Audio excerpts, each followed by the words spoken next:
오늘 저는 마태복음 6장 19절에서 34절의 말씀을 가지고 인생의 가치라는 제목을 통하여 하나님의 말씀을 증거하고자 합니다. 사람은 누구나 귀한 존재입니다. 어떤 사람은 천하고 어떤 사람은 귀한 것이 아닙니다. 사람은 누구나 하나님 앞에 평등합니다.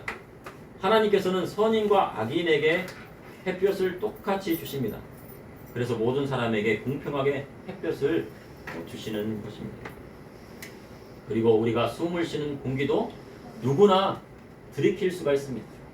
마음껏 이 공기를 들이킬 수 있습니다. 왜냐하면 하나님께서 사람을 지으실 때 하나님의 형상대로 만드셨기 때문입니다. 다만 사람들의 죄악으로 하나님의 형상을 잃어버리고 살기 때문에 하나님을 알지 못하게 되는 것입니다. 그래서 예수님께서 십자가에 달려 돌아가시고 3일 만에 부활하심으로 거듭남, 즉 중생의 축복을 받았습니다. 예수님을 믿음으로 구원받고 옛사람은 지나가고 새사람을 입게 된 것입니다. 그러나 세상은 그렇지 않습니다. 죄된 속성이 살아 하나님의 형상을 회복하지 못하게 하고 서로 미워하고 높아지려 하고 남을 무시하고 남을 낮게 보려고 합니다. 자신을 높게 보려 하고 다른 사람을 낮게 보려는 속성이 있습니다. 이것은 원수마귀가 주는 죄된 속성이라 할 수 있습니다. 이러한 것을 이겨내려면 예수 그리스도의 십자가의 보혈로 날마다 씻어내야 되는 것입니다. 예수님의 십자가의 보혈의 피로 날마다 씻지 아니하고서는 그 죄된 속성이 갑자기 튀어나오는 것입니다. 오늘 본문을 보니 신약의 십계명이라 할 수 있는 산상수훈의 말씀이 나옵니다. 산상수훈의 말씀을 통해 믿음의 성도로 어느 것에 가치를 둬야 하는지 여러분과 함께 하나님의 말씀을 나누고자 합니다. 첫째, 믿음의 성도는 보물을 하늘에 쌓아 두어야 합니다. 마태복음 6장 19절에 너희를 위하여 보물을 땅에 쌓아두지 말라. 거기는 종과 동록이 해하지 못하며 도둑이 구멍을 뚫지도 못하고 도둑질도 못하느니라. 예수님께서는 보물을 땅에 쌓아두지 말라고 하셨습니다. 보물이란 귀하고 가치 있는 물건이라 할 수 있습니다. 그래서 사람 중에는 금이나 다이아몬드가 보물이라고 생각하기도 합니다. 그런데 다이아몬드는 이제 실험실에서 탄소를 가지고 공업용 다이아몬드를 많이 생산하기 때문에 그 가치가 많이 떨어졌다고 합니다. 그리고 사람들은 진주를 바다의 보물이라 합니다. 하지만 진주 조개 양식에 성공하면서 진주값이 폭락했다고 합니다. 과거에 중국 여행을 다녀오면요, 10,000원짜리 진주 목걸이, 20,000원짜리 진주 목걸이, 5,000원짜리 진주 목걸이, 아니면 어떤 사람은 또 1,000원짜리 진주 목걸이까지 이렇게 하는 경우를 봤습니다. 그러니 진주가 얼마나 흔하게 된 것입니다. 그만큼 진주가 흔해졌습니다. 그럼 보물은 무엇일까요? 그러면 금이 보물일까요? 보물섬을 찾아라. 그러면은 옛날에 숨겨졌던 그 금을 찾기 위한 것이었습니다. 금은 오늘 시세를 보니요, 한 돈에 33만 원 정도 하고 있습니다. 과거에 5만 원 하던 것이 지금은 한 돈에 33만 원 정도로 올랐습니다. 원래 고대 사회에서는요, 금이 돈이었습니다. 금값이 돈값과 같았습니다. 돈이 금이고 금이 돈이었습니다. 그래서 돈을 뭐라고 그랬어요? 금화라고 했습니다. 그런데 금이 부족하니 은을 쓰기 시작했습니다. 그래서 그거를 은화라고 했습니다. 은화. 그러다가 로마가 망하기 시작하면서요, 금에다가 불순물을 넣어서 돈을 만들기 시작했습니다. 보통 나라의 화폐는요, 그 나라의 경제가 망하면요, 휴지 조각이 되고 맙니다. 북한에서도요, 북한 돈은 대우받지 못한다고 합니다. 그런데 달러는요, 귀한 대접을 받습니다. 북한 사람에게 북한 돈 받을래, 달러 받을래 하면 무엇을 받겠습니까? 예, 달러 받습니다. 달러도요, 미국이 보증을 서니 그 돈이 값어치가 나가는 것입니다. 그런데 이 달러도요, 어떻게 보면요, 한 장의 종이일 뿐입니다. 그 달러의 가치가 돈의 가치와 일치하는 것은 아닙니다. 만약에 그 나라의 경제가 주저앉게 되면 어떻게 됩니까? 그 돈이 휴지 조각이 되고 마는 겁니다. 북한 돈하고 비슷하게 되는 겁니다. 그래서 나라가 건재해야지 그 돈의 가치가 인정받는 것입니다. 그럼 주님께서 금을 땅에 쌓아두지 말라. 왜 금을 땅에 쌓아두지 말라 하신 걸까요? 다시 말해 보물은 귀하고 가치 있는 물건입니다. 사람이 가치를 두는 물건을 보물이라 할 수 있습니다. 어떤 사람은 유명한 화가의 그림을 모으는 사람도 있습니다. 화가의 그림은 세금도 내지 않고 그리고 그 값이 정해지지 않습니다. 그래서 경매를 통해서 나오게 되는데 나중에 평가받기를 아주 큰 값어치로 평가받을 수도 있고 그리고 그것을 또 현금으로 교환할 수 있습니다. 그리고 상속을 해주어도 상속세를 매길 수가 없습니다. 왜냐하면 그 그림의 가치를 알 수가 없기 때문에 경매에 나가야 됩니다. 어찌되었든 이 보물을 땅에 쌓아두지 말라고 하셨습니다. 거기는 종과 동록에 해하며 도둑이 구멍을 뚫고 도둑질하는 일을 하셨습니다. 동록이란 헬라어로 브로시스로 녹이 슬거나 좀이 먹는다는 것입니다. 돈도 좀이 먹나요? 오래 놔두면 썩겠죠, 그렇죠? 과거에 저희 할아버지께서요 땅 부자셨습니다. 그래서 돈을 얼마나 많이 버셨는지 이불장이 한가득이었다고 합니다. 우리 시골에 가면요 그 방이 있고 안방이 있고 거기 보면 이불장이 있어요. 그 이불장 안에다가 돈을 한가득 쌓아 놓으신 거예요. 그런데 어느 날요 나라에서 화폐 개혁을 한다고 발표했답니다. 근데 그것을 모르시고 돈을 쌓아놓기만 했다가 화폐 교환 기간이 지나서 그 돈이 쓸모없는 돈이 되고 만 겁니다. 그래서 어떻게 했겠습니까? 못 쓰는 돈을요 다 벽에 도배를 한 거예요. 돈으로 다 도배했습니다. 근데 그것도 어느 순간 가보니까 누가 뜯어갔더랍니다. 요즘은요 주식에 투자하는 사람이 많이 있다고 합니다. 주식에 투자해놓고요 2배, 3배 오르면 신이 난다고 합니다. 1,000만 원을 투자했는데 갑자기 3배로 올랐어요. 3천만 원 됐어요. 야, 그러면 뭐가 돼요? 사람이 욕심이 하늘을 찌르게 돼요. 야, 내가 땀 흘리지 않고 갑자기 1,000만 원, 3천만 원 됐다 그러면 어떡해요? 욕심이 들어오고. 그래서 이 탐욕이 마음속에 들어오는 거예요. 투자하는 것이 나쁘다고 할 수는 없습니다. 그것은 개인의 선택입니다. 그런데 주식은요 경제 위기가 오면 어떻게 됩니까? 모든 것을 다 내려놓아야 되는 것입니다. 1929년에 세계 대공황이 왔습니다. 뉴욕 주식시장의 주가가 대폭락을 했어요. 그리고 이는 33년 말까지 4년을 지속했습니다. 그때요 자살한 사람이 속출했다고 합니다. 근데 이게 주식에 투자했던 사람은 어떻게 다 그것이 막 다 종이가 돼버리니까 어떻게 해요? 모든 것을 목숨까지 내놓는 거죠. 금도 집에 금이 있다고 하면 도둑이 듣고요 금을 훔쳐간다고 합니다. 보물을 땅에 쌓아두면 어떻게 해요? 도둑 맞기 십상이에요. 20절에 보니 오늘 너희를 위하여 보물을 하늘에 쌓아두라. 거기는 좀이나 동록이 해하지 못하며 도둑이 구멍을 뚫지도 못하고 도둑질 못하느니라. 그런데 주님께서는 보물을 어디에 쌓아놓으라고 하셨습니까? 하늘. 어린이 여러분 어디다 쌓아놓으라고 했어요? 하늘. 예, 하늘에 쌓아야 돼 보물은요. 그렇다면 보물을 하늘에 쌓아두려면 어떻게 해야 합니까? 부흥에 갔더니요 이삭이 나이가 많아 에서에게 빌미를 가져오라고 했습니다. 별미를 가져오라고 했습니다. 그런데 야곱이 그것을 가로채 맛있는 별미를요 먼저 갖다 드렸어요. 그래서 아버지께 드리고 축복을 듬뿍 받았습니다. 그러니 하나님께 별미를 바치라고 부흥사님이 말씀을 하셨어요. 그런데 그 별미는요 그 별미가 아닙니다. 그 별미를 누구한테 바친 거예요? 이삭한테. 아버지 이삭한테 바쳤죠. 보물을 하늘에 쌓아두라 하신 것은요 교회에 헌금을 많이 내라고 말씀하신 것이 아닙니다. 집에 있는 금붙이 교회에 다 가져다 내라는 것이 아닙니다. 예수님께서 제자들을 선택하실 때 나를 따르라 하시니 예수님께서 제자를 선택하실 때 너희들이 있는 전 재산을 나한테 바쳐라. 교회에 바쳐라. 그렇게 하신 것이 아니고 뭐라고 했어요? 주님께서 제자를 선택하실 때 뭐라고 하셨습니까? 나를 따르라 하셨어요. 그 한마디 하셨어요. 그리고 제자들의 전도 방식이 뭡니까? 와서 보라. 와보라. 예수님 불러 와서 봐라. 그리고 예수님께서 말씀하시면 어떻게 해요? 은혜를 받잖아요. 그리고 예수님께서 뭐라고요? 나를 따르라 하면은 이 제자들이요 그물과 배를 놓아두고요 모든 것을 다 놓고 어떻게 했습니까? 예수님을 따랐습니다. 이는 제자들이 생각하는 가장 귀한 인생의 가치가 바로 예수님께 있다는 말씀이었습니다. 아멘. 주님께서요 헌금함 앞에 앉아야 무리가 어떻게 돈을 내는가 보셨습니다. 그런데 부자들이 많이 넣었는데 가난한 가부가 왔어요. 두 랩돈 한 고드란 틀을 넣었습니다. 쉽게 말하면 지금의 가치라면요 500원짜리 두 개를 넣은 거예요. 그래서 요즘도 헌금을 하면 요즘 헌금할 때 보통 그래도 1,000원 넣고 뭐 5,000원 넣고 10,000원 넣고 그러잖아요. 근데 뭐 500원짜리 두 개를 딱 넣었어요. 헌금하고는.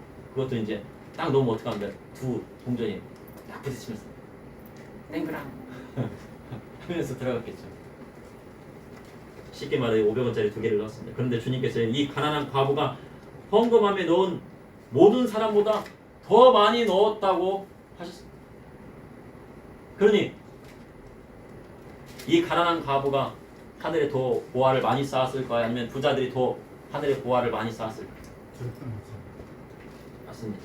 가난한 과부가 하늘나라에 보물을 더 많이 쌓은 것입니다. 보물은 자기에게 가장 귀한 것을 하나님께 드리는 것입니다. 부자 아리마대 요셉은요 자기가 준비한 무덤을 예수님께 내어드렸습니다. 이 아리마대 요셉은 나이가 많았습니다. 사내들인 공의회 위원이었고 그러면 그 공의회에서 예수님의 재판 때 표를 던졌을까 안 던졌을까요? 안 던졌겠죠, 그렇죠? 거부했겠죠. 불법 재판이니까. 그러면서 예수님의 시신을 가져다가 어떻게 했습니까?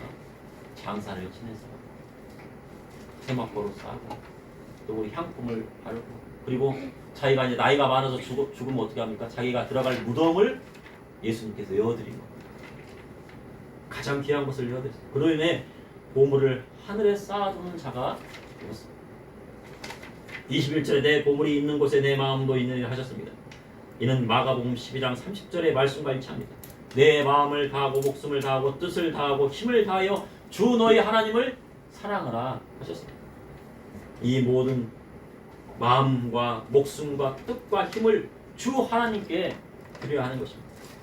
이것이 바로 하늘의 보물을 쌓아놓는 방법입니다. 그래서 몸의 등불이 바로 우리의 눈에 있는 것입니다. 눈을 보면요 사람의 마음을 읽을 수가 합니다. 사람의 마음을 보면 어떻게 알죠? 눈을 보면요 알 수가 있어요.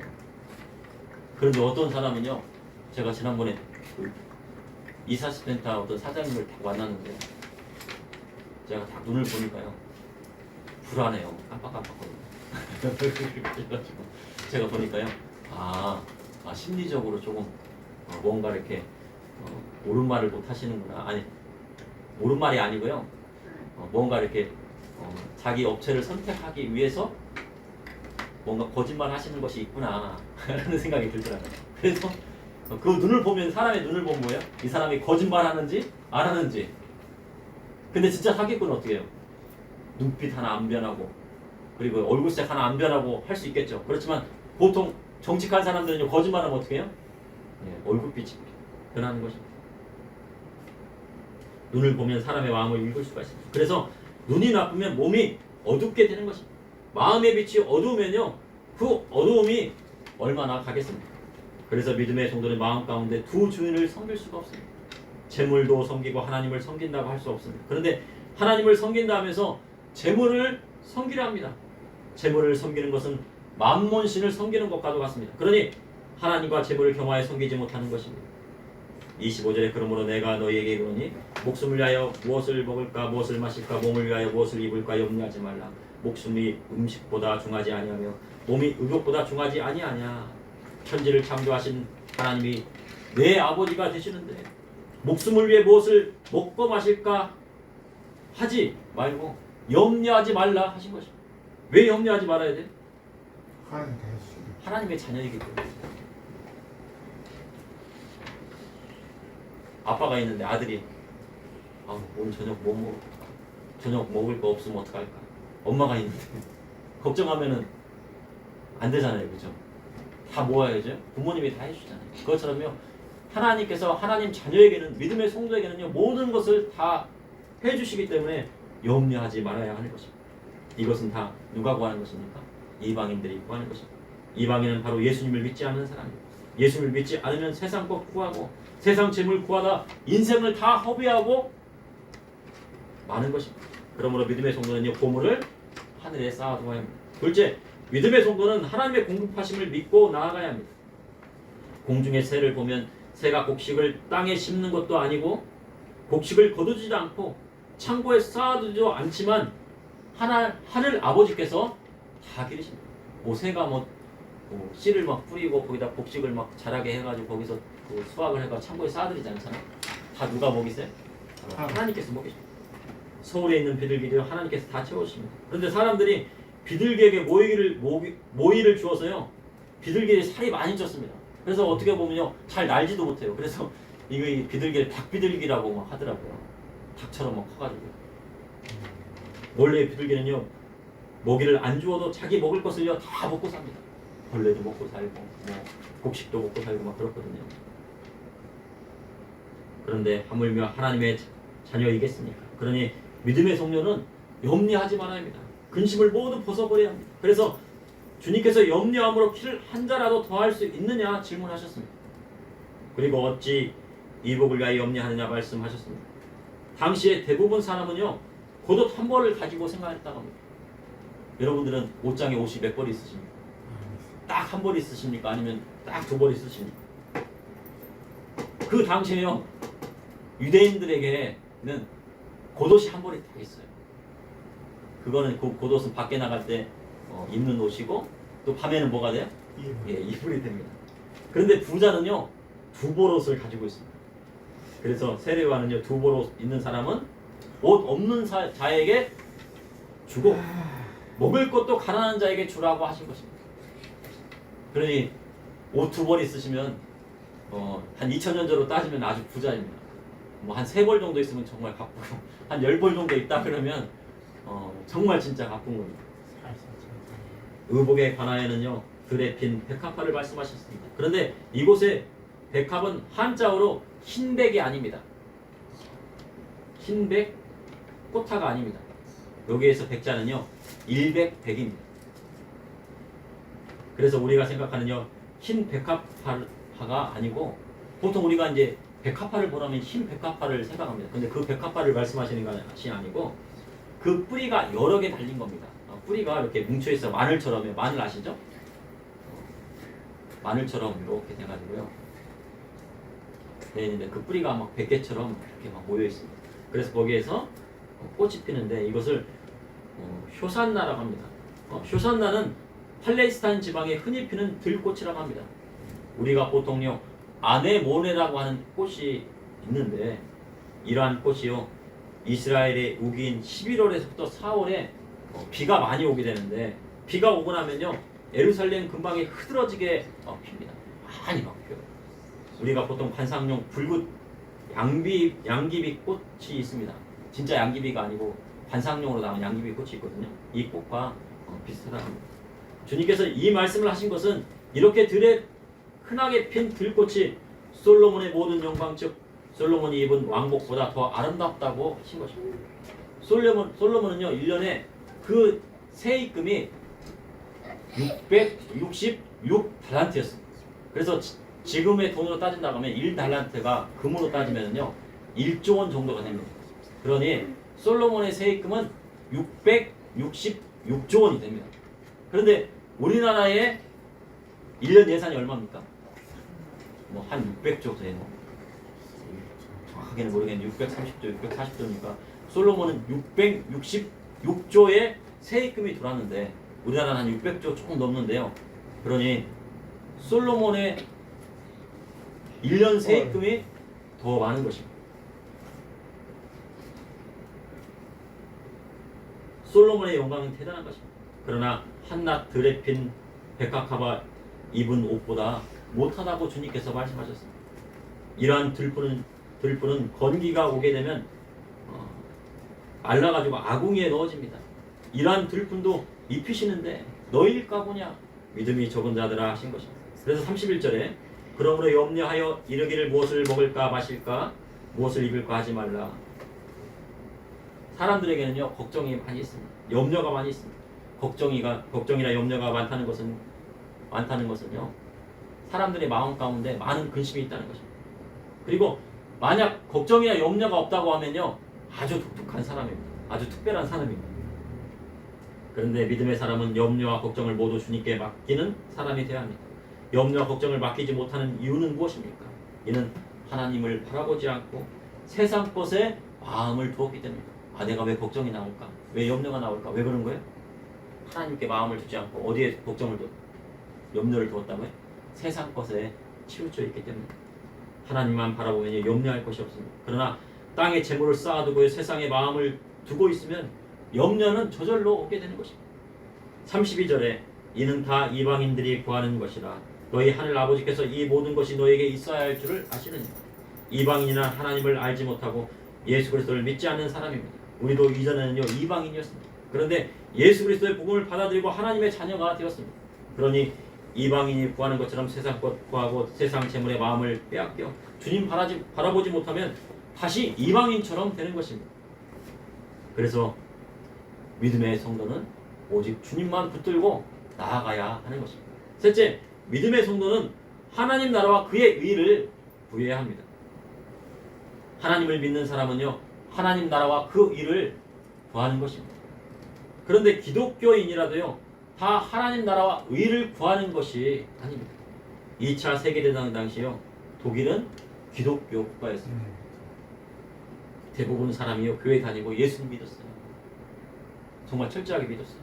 그런데요 히틀러라는 사람을 따르게 됩니다. 히틀러가 왜 나왔냐면요 1차 세계대전과 세계 경제 대공황이 오면서 독일의 경제는요 끝도 모르게 추락했어요. 빚이 많고 빚이 쌓여가고 그다음에 사람들의 경제는 파탄나고 1차 세계 대전도 치르고 또 그리고 또 뭐예요? 세계 대공황도 왔잖아요. 그랬더니 누가 나타났습니까?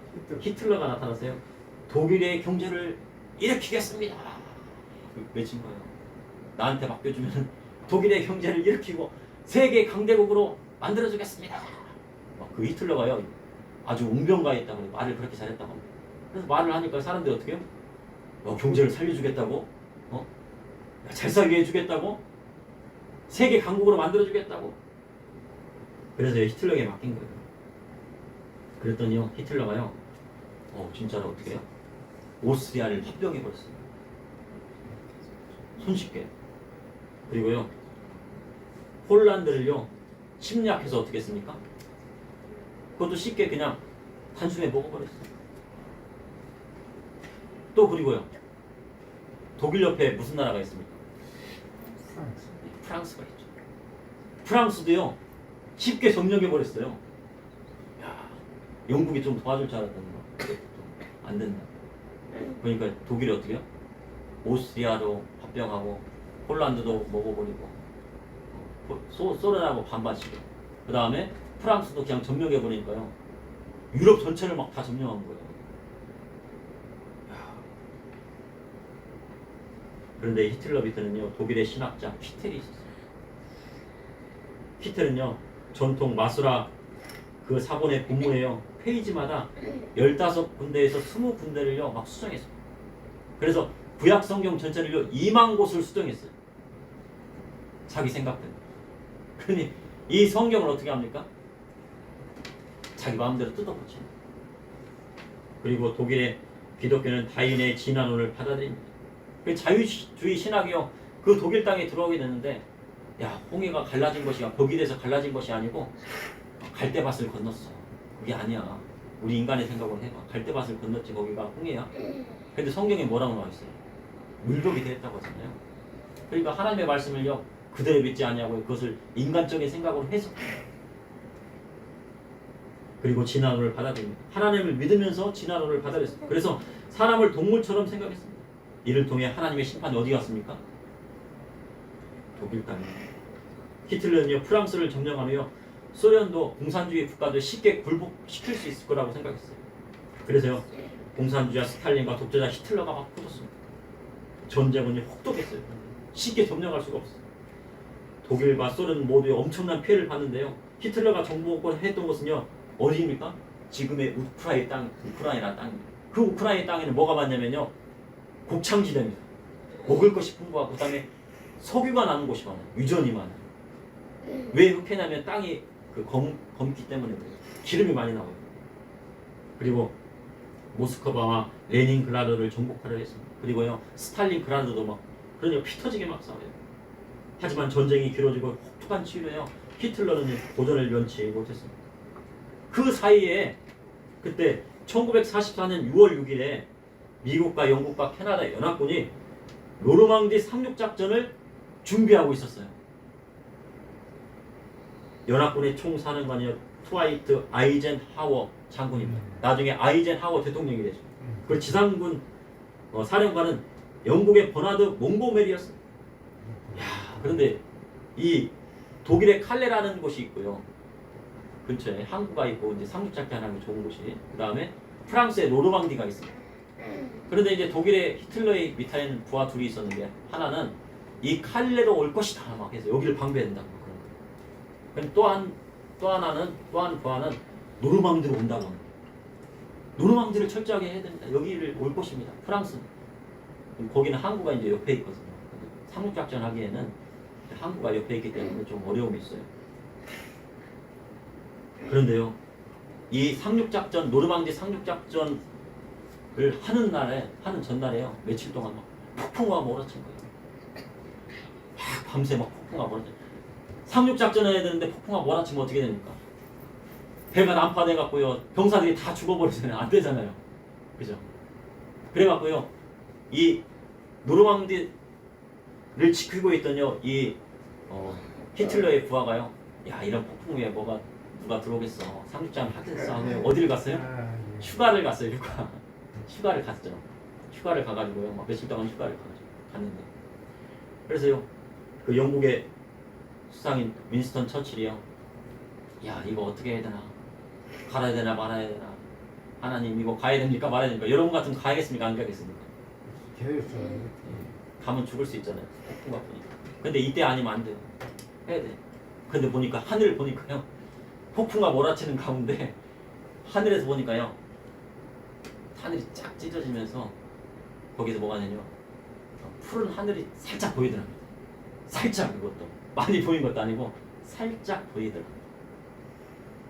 아, 이것이 뭐예요? 하나님의 사인. 저는 그 성경을 보면서요. 구약 성경은 엘리야가 뭐예요? 기도를 딱 했는데 저기 보이느냐 그랬더니 뭐예요? 바닥만한 구름이 보입니다. 이게 비구름 아니잖아요. 근데 막 손바닥만한 구름이 나중에는 어떻게 돼요? 비로 막 비구름이 3년 반 동안요 가뭄 밀었는데 그 손바닥만한 구름이 희망이 되어가지고 아마 그거였던 것 같아요. 조그만한 푸른빛이 보이는데요. 그래가지고 상륙작전을 감행을 해요. 그래서 어떻게 합니까? 그 노르망디 상륙작전을 성공시키고 그 이후부터 독일이 막 점점 쪼그라들기 시작했어요. 나중에는 전쟁에서 패하게 되죠.